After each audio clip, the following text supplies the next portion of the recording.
Midnight News coming to you live from Algiers. I'm your host, Mariam Zian, and here are the headlines. Zionist occupation forces committed 5 massacres in the past 24 hours. Gaza is still under siege, including northern regions.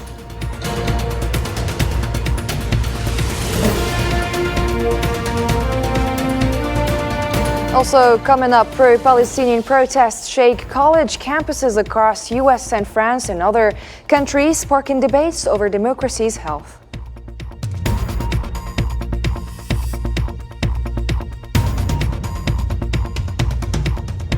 Next, Houthis strike British oil ship and down American drone in the Red Sea.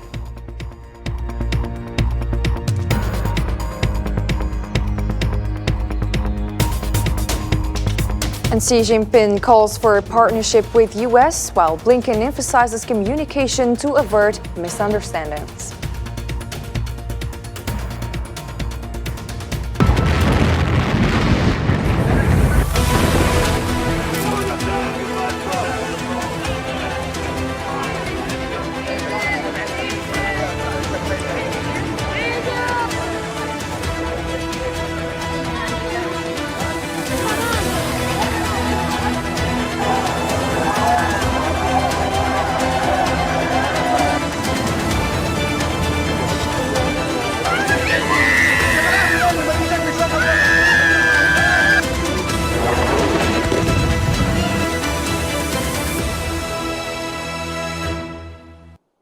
Welcome back to the program. The death toll from the Zionist occupation aggression against the Gaza Strip for the past 203 days has risen to 34,356 martyrs and 77,368 wounded.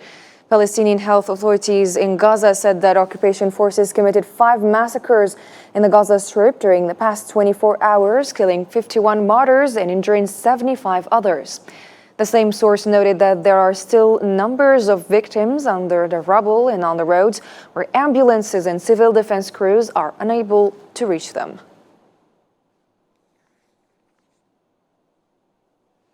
In northern Gaza, occupation army intensified its artillery shelling on the town of Beit Lahia and the eastern regions in the north, in addition to the occupation vehicles firing machine gun bullets along the border strip in the region. The occupation aircraft also launched violent raids on Al Safa Mosque in the Al Tufah neighborhood in Gaza City and on the Al Zaytun and Shuja'iyya neighborhoods east of the city in conjunction with occupation artillery shelling.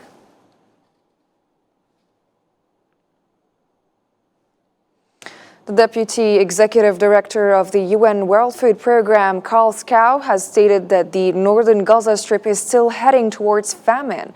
He emphasized the necessity for a substantial increase in aid, improved predictability in access, and a sustained effort to diversify assistance in the area. Skau added that there is need for more volume, predictability, and sustained effort to ensure adequate support. We're still heading towards a famine. We haven't seen that paradigm shift that is needed to avert a famine. We need more volume, more predictability, and a sustained effort to get more diverse assistance into the north. In terms of WFP, yes, there has been an uptick in terms of assistance we are able to bring into the Strip. There has also been some progress in terms of our access into the north.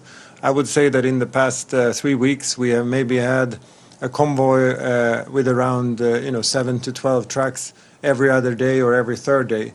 But this is far from enough. This is really a drop in the ocean. We need to get to at least 30, and we need to do it every day. It cannot be that it's an on and off operation. We need to get volumes up. We need to make this more predictable, more sustainable. United Nations Mine Action Service senior official Per Lodamar had stated that the extensive rubble included unexploded ordnance remaining from Israel's devastating war in the Gaza Strip may require up to 14 years to clear. Speaking at a press conference in Geneva, the UN official highlighted that the conflict left approximately 37 million tons of debris in the densely populated area. We know that typically there is a failure rate of at least 10% of land service ammunition that is being fired and fails to function. What we do know is that we estimate 37 million tons of debris, which is approximately 300 kilos of debris per square meter. 65% of the buildings that have been destroyed are residential buildings. The Hamas movement has reiterated its willingness to consider any ideas or proposals that prioritize the just needs and rights of the Palestinian people. These include the cessation of aggression against them, the withdrawal of occupation forces from the Gaza Strip, and the unconditional or restricted return of displaced individuals into their homes in Gaza and North Gaza governorates, as well as areas of the Strip.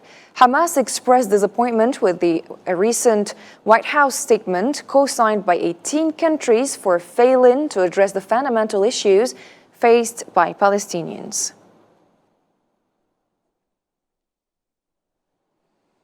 The leadership of Hamas, led by its chief Ismail Haniyeh and its counterpart in the Palestinian Popular Front, emphasized the importance of ongoing collaboration to thwart the occupation's plans and realize the aspirations of the Palestinian people for freedom and independence. Following a meeting in Istanbul on Thursday, a statement from Hamas outlined discussions between the two leaderships, particularly concerning the conditions of prisoners.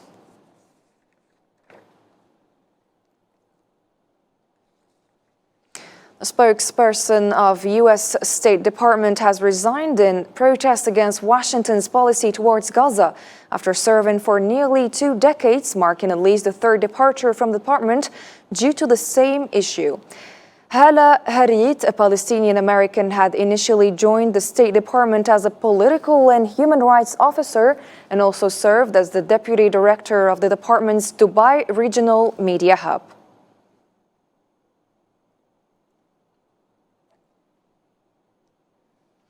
College campuses across the United States have been shaken by unrest that has resulted in clashes with police. Some experts say that this reflects the risk U.S. democracy is facing, while U.S. Secretary of State Antony Blinken says the protests are a hallmark of democracy. Nabil Khazini has more details. As such was the scene in the United States some 60 years ago. Students marching, voicing loud against the engagement of the United States in the Vietnam War, saying it was a mistake. The same mistake is brought back in the slogans that students across US universities are chanting. The protests focus on opposition to the war in Gaza and their country's colleges dealing with the occupation. Today we have an encampment in City College, City University of New York, and we are demanding that CUNY divests and be transparent with the investment.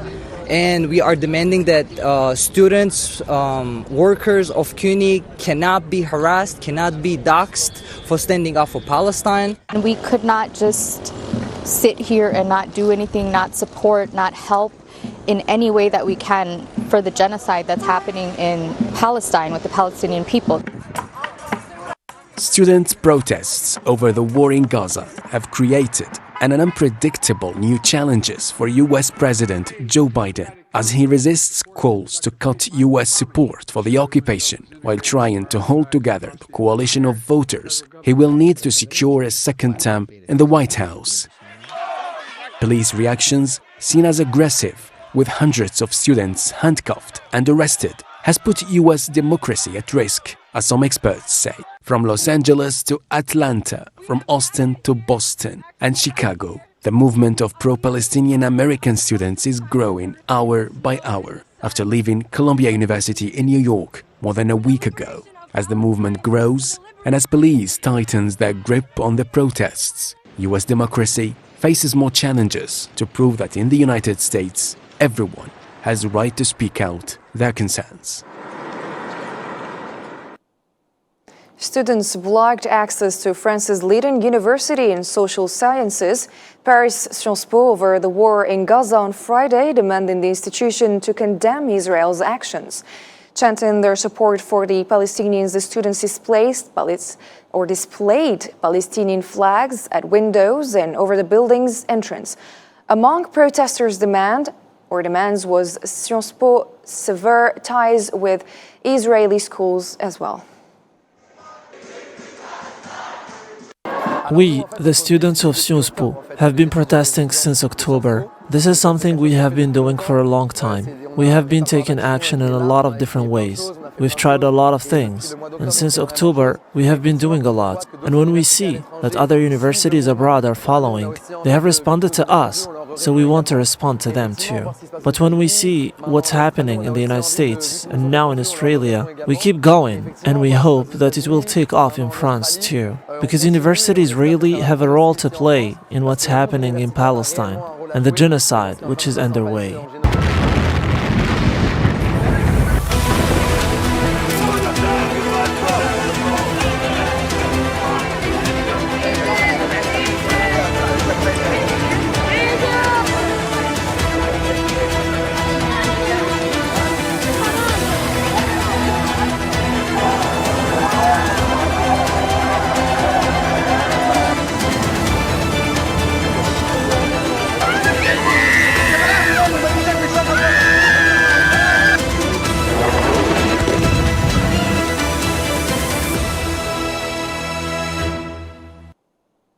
From the complex landscape of Palestine, let's shift our focus to other global developments.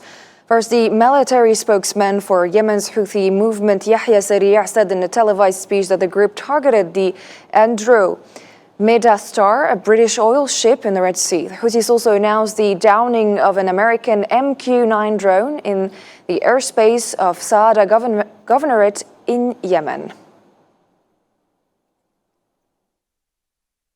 انتصارا لمظلومية الشعب الفلسطيني.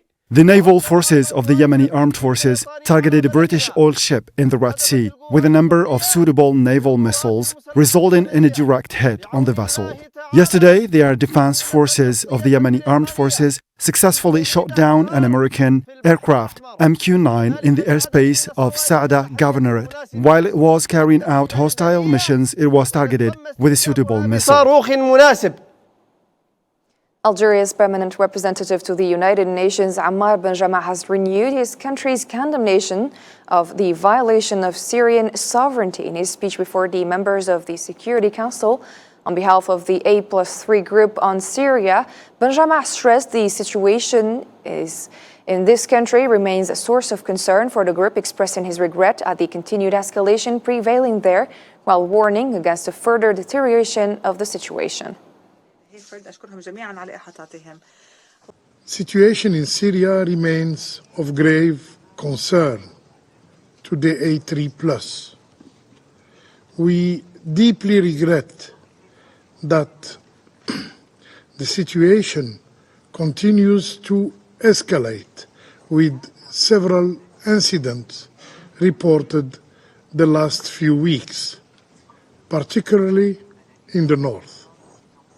We believe that the situation could deteriorate further without the concerted effort of the relevant parties and the international community. A resumption of hostilities will only perpetuate insecurity and plunge Syria into violence again. This must be avoided at all costs, and it will severely undermine the gain already made. The A3+ are also concerned about violation of Syria's sovereignties and condemns such violation, which also undermine regional peace and security. Meanwhile, the Algerian ambassador to the UN, Ammar Ben Jama, also pointed out that the current situation in Syria would exacerbate the already dire suffering of civilians, notably children, due to the lack of food and health services. Let's take a listen. According to OCHA, children in Syria are experiencing the worst effects of an unparalleled and complex emergency, with 6.3 million of them needing protection services. 1 million additional Syrian children are now at risk of dropping out from school. More than 500,000 are also likely to go unvaccinated, and over 500,000 more urgently require life-saving treatment for acute malnutrition. Are we going to leave them behind? The current situation is likely to further worsen, with hundreds of facilities and mobile medical teams currently under threat of immediate closure due to funding shortages. Algeria remains steadfast in its commitment to addressing the political and security crises engulfing the Sahel region. Through intensified diplomatic efforts and collaboration with various stakeholders, Algeria seeks to confront the multifaceted challenges confronting the Sahel and the broader African continent. Hussein Barkan. Positioned as a key proponent of dialogue and consensus building among regional stakeholders, Algeria closely monitors developments in the Sahel security and political landscape, prioritizing coordination within the Maghreb and African neighborhood. Algeria aims to safeguard regional security and stability. Algeria is not idle in the face of what is happening in this region. It is carrying out its duty and assuming all its responsibilities to ensure the security and stability of the region. Our country continues consultations on the developments in this region to restore the situation to its correct path. Algerian Foreign Minister Ahmed Attaf emphasizes the nation's approach to crisis resolution, grounded in dialogue and peaceful means, amid the proliferation of military coups and terrorism in the region. Algeria's political endeavors prioritize launching economic development initiatives to uplift social conditions in Sahel countries. The political solution that Algeria has long campaigned for to solve the dilemma in Mali, Niger, and Burkina Faso, the deteriorating political and economic conditions in this region require vigilance and intensified efforts. At the core of Algeria's efforts lies a commitment to dialogue traditions. This commitment was reaffirmed during discussions between the Algerian Foreign Minister and the Chairman of Economic Community of West African State Commission. The exchange of perspectives and analysis aims to address Sahel developments collectively. Algeria consistently advocates for Africa's priorities on international and African platforms.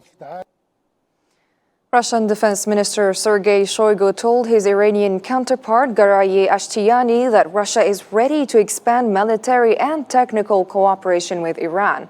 The two ministers were attending a meeting in Kazakhstan of the Shanghai Cooperation Organization, a security grouping that includes Russia, India, China, Iran, Pakistan, Kazakhstan, Uzbekistan, Kyrgyzstan, and Tajikistan.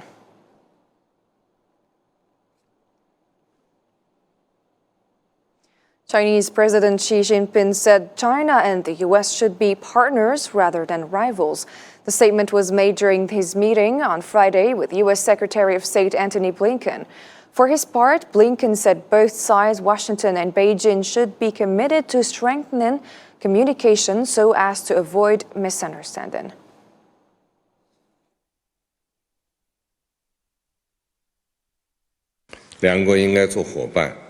China and the United States should be partners rather than rivals, help each other succeed rather than hurt each other, seek common ground and resolve differences rather than engage in vicious competition, and honor words with actions rather than say one thing but do the opposite. I proposed mutual respect, peaceful coexistence, and win-win cooperation to be the three overarching principles, which are both lessons learned from the past and a guide for the future. U.S. Treasury Secretary Janet Yellen stressed that the Biden administration is not taking any options off the table to respond to China's excess industrial capacity, which is a top concern for the US and its allies. Yellen said in an interview granted to Reuters in Washington that US economic growth for the first quarter could be revised higher and inflation would ease more normal levels after a clutch of peculiar factors held the economy to its weakest showing in nearly 2 years. I think I still see in the underlying core drivers of economic activity considerable strength. So I think that the U.S. economy continues to perform very, very well. And I think to me that was evident. The headline figure was off a little bit, but for reasons that are peculiar and not really indicative of underlying strength. The fundamentals here are in line with inflation continuing down back toward normal levels. Ukrainian President Volodymyr Zelensky called on Friday for additional air defense systems to be sent to Kiev to help protect against Russian strikes. Zelensky said that Russian jets had already used more than 9,000 guided aerial bombs against Ukraine, which needed the ability to shoot down the air combat aircraft so that they do not approach Ukraine's positions and borders. You know the strengths and capabilities. This year, Russian jets has already used more than 9,000 guided aerial bombs against Ukraine. And we need the ability to shoot down their combat aircraft so that they do not approach our positions and borders. It is possible. It is just as possible as giving protection to the cities of Ukraine from Russian rockets. We urgently need Patriot systems and missiles for them. This is what can and should save lives right now. And I'm proud of Ukrainian soldiers. Each of you knows the strengths and capabilities of our soldiers. They know how to win. They must win. But Ukrainian defenders need your sufficient and timely support. NATO Secretary General Jens Stoltenberg called on other allies on Friday to follow Germany's example and to increase their aid to Ukraine.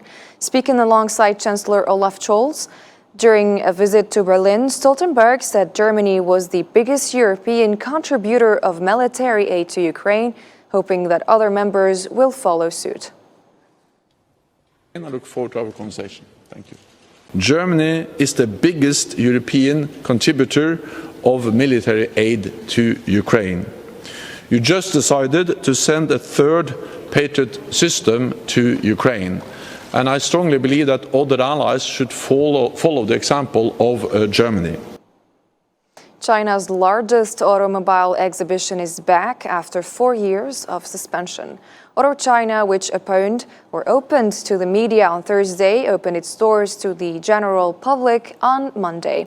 According to the organizers, 117 brand new models are exhibited and 41 new concept cars are displayed.